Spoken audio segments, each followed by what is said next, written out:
Olá, vamos começar então o módulo Agilidade para Times, aqui da disciplina Agilidade e Produtividade, com o tema Introdução ao Método Kanban. Deve se lembrar que lá atrás, no nosso primeiro módulo, a gente falou ali de Mindset Ágil, a gente falou de princípios do método Kanban.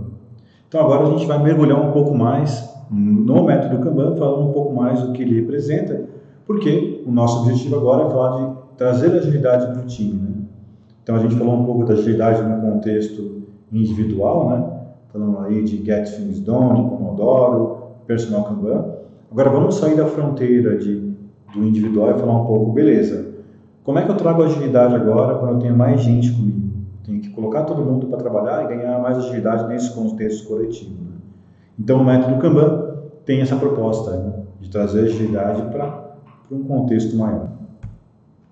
Então vamos tentar entender aqui com mais detalhes, né? O método Kanban, como a gente falou lá atrás, ele foi criado nesse contexto para que você adapte o seu fluxo de trabalho e traga para dentro dele, né? Então eu tenho uma série de passos, né, de estágios num fluxo de trabalho, né?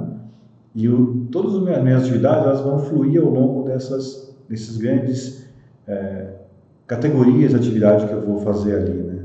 Grandes etapas do meu fluxo de trabalho, melhor dizendo.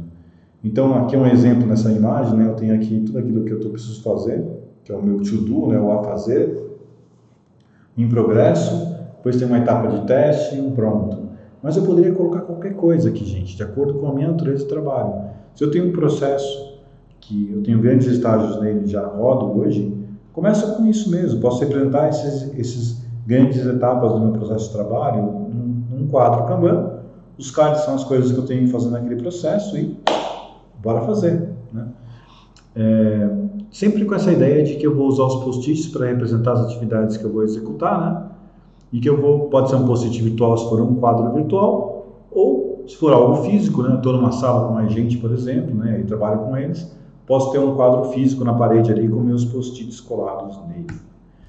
Aqui é um exemplo, né, de quadro Kanban com cartão. Então notem aqui que a gente tem aqui, na verdade, em cima, né, no começo de cada vertical aqui na parte de cima, as etapas do fluxo de trabalho, né, que eu vou customizar de acordo com o meu contexto, né. Notem que aí, para cada etapa, eu tenho vários cartõezinhos aqui, né. Eu posso ter aqui uma prioridade também, né, o cartãozinho que está mais em cima, naquela etapa, ele é mais importante que o cartãozinho está embaixo, ou ele tem que fazer ele primeiro por alguma razão. E na medida que eu vou finalizando, eu vou puxando isso para o próximo passo, próximo estágio, para a próxima etapa desse fluxo de trabalho, né? Então, cada cartãozinho também tem umas coisas escritas nele aqui, né?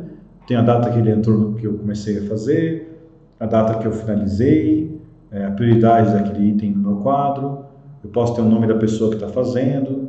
Então, tudo isso me ajuda a entender melhor o cartão. Como eu posso ter só a atividade ali escrita, né? Então, eu gosto de trazer cartõezinhos mais bem elaborados ali, né? Até para poder depois entender algumas métricas importantes para esse fluxo, a gente vai falar sobre elas depois. Mas guardem isso, pelo menos no cartãozinho, se eu tiver ali a data que ele veio, que eu comecei trouxe ele para o meu a fazer ali, né? A data que eu finalizei que ele ficou pronto, né? A prioridade e o responsável, quem está trabalhando naquela atividade, já está de ótimo tamanho, junto com a descrição da atividade em si, né? Com o nome dela. Beleza? E aí vamos voltar um pouquinho para a mudança evolucionária. Vocês lembram que lá atrás, quando a gente falou dos princípios do método Kanban, né? A gente falou um pouquinho da mudança evolucionária, né? O que significa ela? Que a gente nunca deixa de evoluir. Sempre a gente está ali, em termos de processo, evoluindo de alguma forma, né? E que, na verdade, as coisas vão evoluir de acordo com a necessidade. A necessidade vai guiar a minha evolução.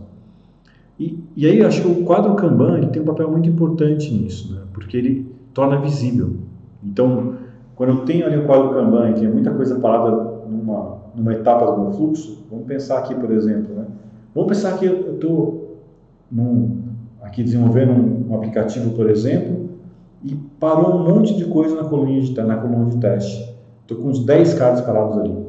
Eu tenho um problema, gente, tem uma fila muito grande ali. E aí o que vai acontecer? As pessoas, lembra que a gente falou também de que todo mundo ali, a gente vai incentivar a liderança, né, em todos os níveis, essa é a hora, gente. Eu estou olhando para o quadro, tem a gestão visual que me ajuda a tangibilizar o trabalho a ser feito.